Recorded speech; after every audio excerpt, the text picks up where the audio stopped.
നമ്മൾക്ക് കുമ്പസാരം എങ്ങനെ കുറച്ചും കൂടി ഗ്രേസ്ഫുള്ളായിട്ട് എക്സ്പീരിയൻസ് ചെയ്യാൻ പറ്റും എന്നുള്ളൊരു ഷെയറിംഗ് ആണേ. നമ്മൾ കുമ്പസാരത്തിന് പോകുമ്പം ഒരുങ്ങി കുമ്പസാരത്തിന് പോകുന്നതിനുള്ളൊരു ഗ്രേസ് ഡിഫറെൻ്റ് ആണേ.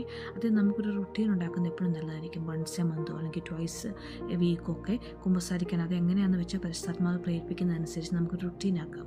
എന്നിട്ട് കുമ്പസാരിക്കാൻ പോകുമ്പോൾ നമുക്ക് എപ്പോഴും ഒന്ന് പ്രിപ്പയർ ചെയ്തിട്ട് അതൊരു നമ്മളൊന്ന് ഇച്ചിരി നേരം അതിനുവേണ്ടി സ്പെൻഡ് ചെയ്തിട്ട് ഈശോയുടെയും പരിശുദ്ധാത്മാവിൻ്റെയും മദർ മേരിയുടെയും കൂടി ഇരുന്നിട്ട് നമ്മൾ അതിനുവേണ്ടി ഒരു സമയം മാറ്റി വെച്ചിട്ട് അതിനുവേണ്ടി തന്നെ പാപങ്ങളെ ഓർത്തെടുക്കാൻ വേണ്ടി തന്നെ ഒരു സമയം നമുക്ക് കൊടുക്കാം. അങ്ങനെ നമ്മൾ അങ്ങനെ ഇരിക്കുന്ന സമയങ്ങളിൽ നമ്മൾ പ്രത്യേകമായിട്ട് സോറോഫുൾ മിസ്റ്ററീസ് മെഡിറ്റേറ്റ് ചെയ്യുന്നത് വളരെ സഹായിക്കുവേ. കാരണം ഈശോ കടന്നുപോയ, അതായത് നമ്മുടെ പാപങ്ങൾക്ക് വേണ്ടി പ്രത്യേകമായിട്ട് ഈശോയുടെ ലൈഫിലൂടെ ഈശോ കടന്നുപോയ ആ ഒരു ലൈഫിലെ ആ സിറ്റുവേഷൻസിനെ മുഴുവനാണ് നമ്മളിവിടെ മെഡിറ്റേറ്റ് ചെയ്യുന്നത്, സോറോഫുൾ മിസ്റ്ററീസ് മുഴുവനുമേ. കാരണം അന്നേരം അങ്ങനെ നമ്മൾ ആ ഓരോ സോറോഫുൾ മിസ്റ്ററീസും നമ്മൾ അവിടെ ഇരുന്ന് മെഡിറ്റേറ്റ് ചെയ്യുമ്പം ഈ പരിശുദ്ധാത്മാവ് പ്രത്യേകമായിട്ട് നമ്മളെ നമ്മുടെ ഹൃദയത്തെ അനുതാപം കൊണ്ട് നിറയ്ക്കുക.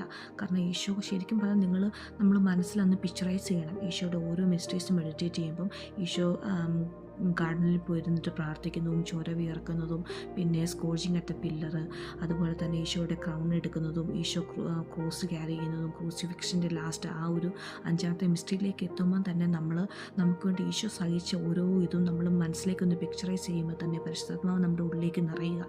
അപ്പോൾ പരിശുദ്ധാത്മാവ് നമുക്ക് പാപബോധം തന്ന് ആ ഒരു അനുതാപമുള്ള ഹൃദയം തരുമ്പോൾ നമുക്ക് പരിശുദ്ധാത്മാവ് തന്നെ നമുക്ക് ഓർമ്മിപ്പിച്ച് തരും. നമ്മുടെ സിൻഫുൾ ഏരിയാസ് എല്ലാം നമുക്ക് കാണിച്ചു തരും. അങ്ങനെ കാണിച്ചു തരുന്ന ഏരിയാസ് മുഴുവനും നമ്മൾ റൈറ്റ് ഡൗൺ ചെയ്തിട്ട് അങ്ങനെ ഒന്ന് പ്രാർത്ഥിച്ചൊരുങ്ങി നമ്മൾ കുമ്പസാരക്കൂട്ടിലേക്ക് കൂടുക.